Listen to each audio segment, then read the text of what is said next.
안녕하십니까? 인생의 복잡한 문제들을 말씀으로 단칼에 해결해주는 김종근 목사의 궤도 남마입니다.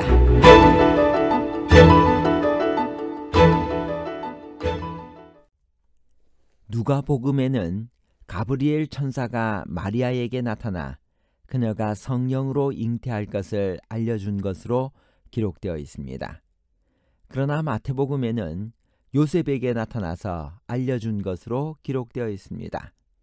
물론 가브리엘은 두 사람에게 다 나타났을 것입니다.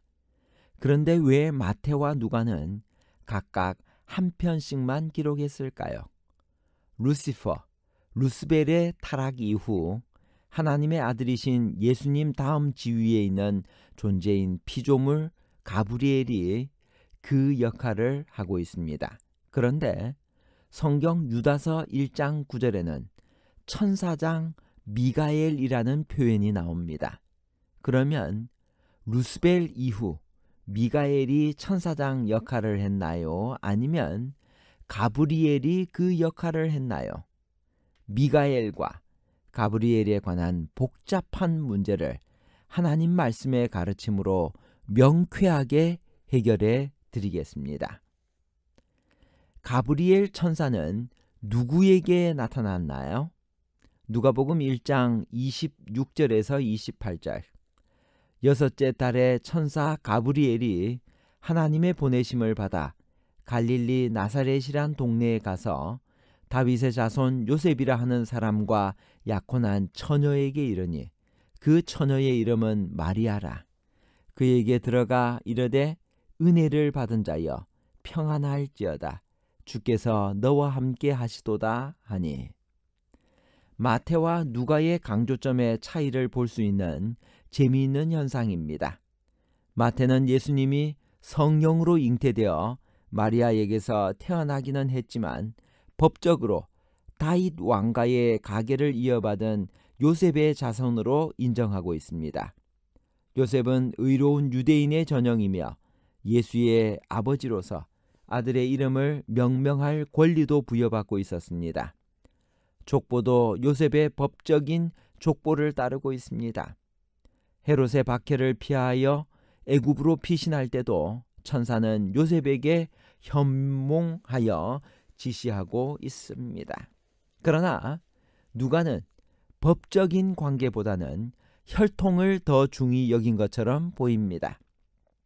누가에게 있어서 예수 탄생의 주인공은 단연코 마리아입니다. 요셉은 별다른 역할이 없습니다. 수태고지의 기사도 천사가 마리아에게 나타난 것만 기록하고 있습니다. 누가복음 1장 26절에서 38절입니다. 예수라는 이름을 지으라는 부탁도 마리아에게 하고 있습니다. 누가복음 1장 31절. 목자들에게 나타난 천사는 빨리 가서 마리아와 요셉과 구유에 누인 아기를 찾아보라고 말하면서 마리아를 요셉보다 먼저 두고 있습니다. 결례식 때 성전에서 시므온은 특별히 마리아에게 장례일을 말해주고 있습니다. 누가복음 2장 34절 35절. 족보도 마태복음에 나오는 요셉의 족보와 전혀 다른 것으로 봐서 아마도 혈통상 친어머니인 마리아의 족보를 사용했을 것이라는 것이 정설입니다. 누가는 예수님을 다윗 지파의 후손, 즉 유대인 요셉의 아들이 아니라 그 기원이 하나님께 있는 하나님의 아들로 나타낸 것입니다. 예수 탄생 기사를 기록하면서 마태와 누가는 강조점이 달랐습니다. 마태는 예수님을 다윗의 후손으로서 법적인 요셉의 아들로 나타냈습니다. 그러나 누가는 다릅니다. 그는 예수 탄생의 의미를 예언된 다윗의 후손의 탄생뿐만이 아니라 하나님의 아들이 태어난 것으로 보고 있습니다. 그러므로 누가에게 있어 중요한 것은 요셉이 아니라 성령이며 실제적인 혈연 관계가 있는 마리아였습니다. 이것이 누가복음의 요셉의 것이 아니라 마리아의 족보가 기록된 이유입니다. 가브리엘은 누구인가요? 누가복음 1장 19절. 천사가 대답하여 이르되 나는 하나님 앞에 서 있는 가브리엘이라. 이 좋은 소식을 전하여 내게 말하라고 보내심을 받았노라. 이 가브리엘이라는 말의 뜻은 하나님의 남자라는 뜻입니다. 히브리어로 남자 혹은 사람을 가리키는 말은 게베르인데 힘센 사람을 뜻합니다. 가브리엘은 루시퍼가 타락함으로 빼앗긴 자리를 대신 차지했고, 따라서 명예와 지위가 그리스도 다음이었습니다. 다니엘에게 기름 부음을 받은 자 곧 왕이 올 것을 알려주기 위해 나타난 천사가 바로 가브리엘이었습니다. 신약시대에 그는 사가랴, 마리아에게 나타났으며 요셉에게 나타난 이도 가브리엘이었습니다. 겟세마네에서 그리스도에게 힘을 주고 그분과 폭도 사이에 개입하고 무덤을 열어 구주를 낳으라고 명령한 자도 가브리엘이었습니다. 또한 가브리엘은 그리스도의 생애 동안 동행한 두 천사 중 하나이며 그리스도가 감람산에서 승천할 때 제자들에게 나타난 천사입니다. 밤모섬에서 요한에게 나타나 자신에 대해 너와 내 형제 선지자들과 함께 된 종이라고 말한 이도 가브리엘입니다. 천사장 루시퍼, 우리 한글 성경에는 루스벨이라고 되어 있는데요. 루시퍼가 맞습니다. 루시퍼 이후 누가 천사장 역할을 했나요? 가브리엘인가요? 미가엘인가요? 아니면 누구일까요? 루시퍼는 어떤 존재였나요? 이사야 14장 12절, 너 아침의 아들 계명성, 이 계명성을 킹 제임스 버전에서 보면 루시퍼라고 기록했습니다. 계명성이여 어찌 그리 하늘에서 떨어졌으며 너 열국을 얻은 자여 어찌 그리 땅에 찍혔는가. 에스겔 28장 17절, 내가 아름다움으로 마음이 교만하였으며 내가 영화로움으로 내 지혜를 더럽혔으며. 루시퍼는 하늘의 모든 천사들 중에 가장 아름답고 지혜로운 존재였습니다. 부조와 선지자 34페이지에는 다음과 같이 이야기합니다.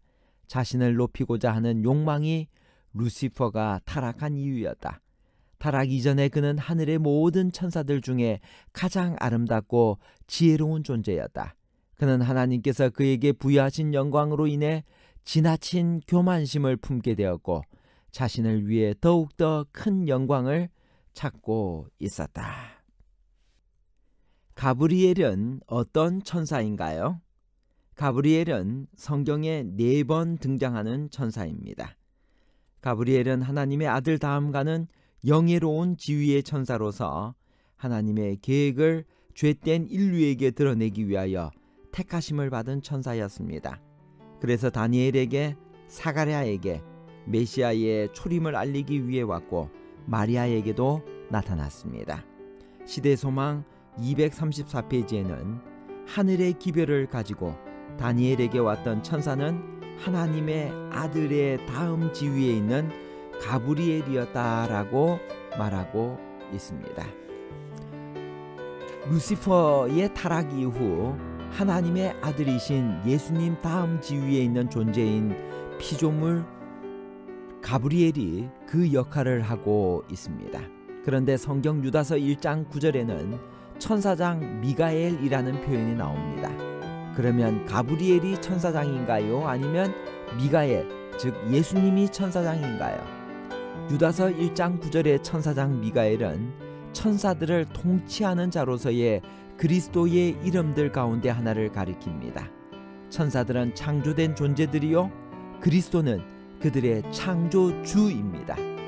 그러므로 천사들의 실제적인 우두머리는 가브리엘입니다.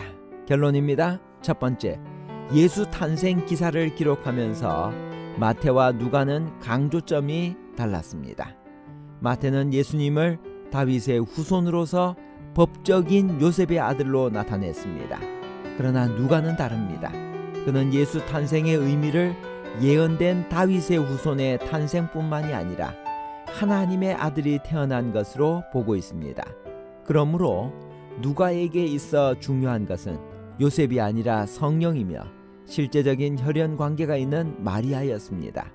이것이 누가복음의 요셉의 것이 아니라 마리아의 족보가 기록된 이유입니다.